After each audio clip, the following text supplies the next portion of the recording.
According to the CDC, suicide is the second leading cause of death for people ages 10 to 34.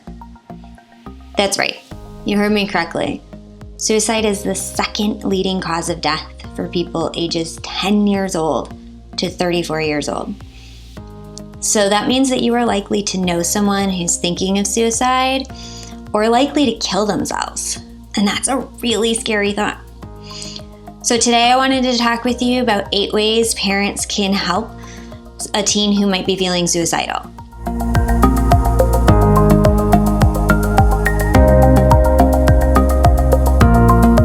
I'm Liana Sangridis. I am a teen therapist in Watertown, Connecticut, and I'm here to help teens develop skills to regulate their emotions and live a life that they love. So if you know somebody who is feeling suicidal, you can call the National Suicide Prevention Hotline. The number for that is 800-273-8255. So again, today we're going to go over 8 ways that parents can help a suicidal teen. So number 1 is just to ask. Create an open environment and talk openly with your teen. You want to be direct here. You want to use direct language and words. This is really hard and uncomfortable for a lot of people. They tend to be afraid that they're going to put the idea in their teen's head. They would be wrong. You're not going to talk somebody into killing themselves by using language like death, dying, kill yourself. You're not going to convince somebody not to do it or to do it. So you want to just ask them outright so that they can answer you. A lot of times people who are feeling suicidal feel like they're alone, like nobody understands them. It makes it very difficult for them to ask for help. And they might be willing to answer a question directly, potentially with even short answers, yes or no, but if we don't ask the question, they might not volunteer the information. And that goes right into number 2, which is to express empathy and to listen. It can be really scary if your teen might be having suicidal thinking and all a parent wants to do is to take their child's pain away. And that can lead to like fix-it mode. That's not what you want to do in this moment. What you want to do is listen.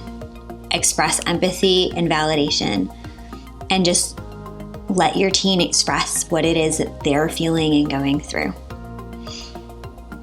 Number 3 is keep them safe.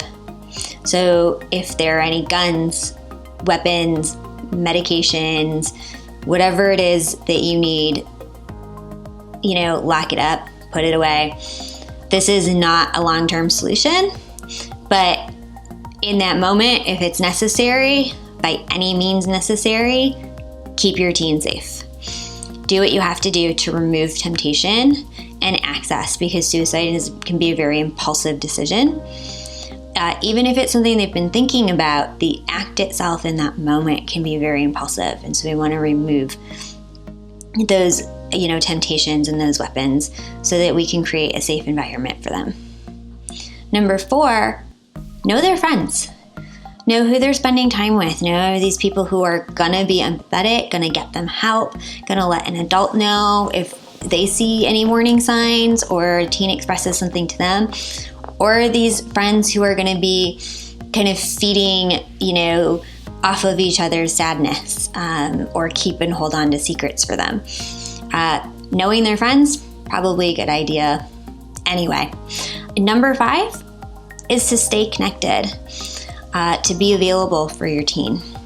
They might be pulling away just as part of being a teenager and isolating as it is, but you want to let somebody who might be feeling suicidal know that you're available and that you're there. They can feel very alone. They can feel like nobody cares about them, like nobody wants to be there for them. They might even be trying to push people away from them because that feels more emotionally safe. And so letting them know that you're there, that they can come talk to you, that you're not going to give up on them, and letting them know, the realities, like nobody can be available 24/7, but that you'll get back to them like whenever you can, if they leave you a message because you're in a work meeting, but that you're gonna get back to them, that you are available, and that you're regularly checking in with them. Number 6 is get them connected to professional help. If they need an assessment, if they need somebody to talk to, find the right therapist for them and get them connected. Number 7, participate in their therapy. Teens don't grow up in a vacuum. You are a staple and an important figure in their life.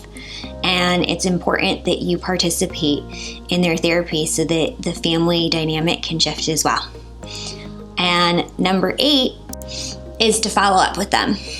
Sometimes when teens start to look better and be smiling and more active again, we think that the crisis is over. Well, you'd be wrong. Often that immediate moment crisis is over, but if we haven't developed the long-term coping skills to manage crisis in the moment, the next time something happens, then we're right back in crisis and right back in suicidal thinking. And so we want to be regularly checking in and following up to make sure that your teen has the ability to manage crisis and distress ongoing, and not just that they're not currently feeling it. So if you're worried about your teen, call the National Suicide Prevention Hotline at 800-273-8255, or get them connected with a licensed professional in your area today. This is a really serious issue, so you don't want to wait before it's too late. Call someone today. And to learn more about supporting your teen through distress, you can watch our video on managing crisis. So thank you for tuning in, and we look forward to seeing you again. Take care.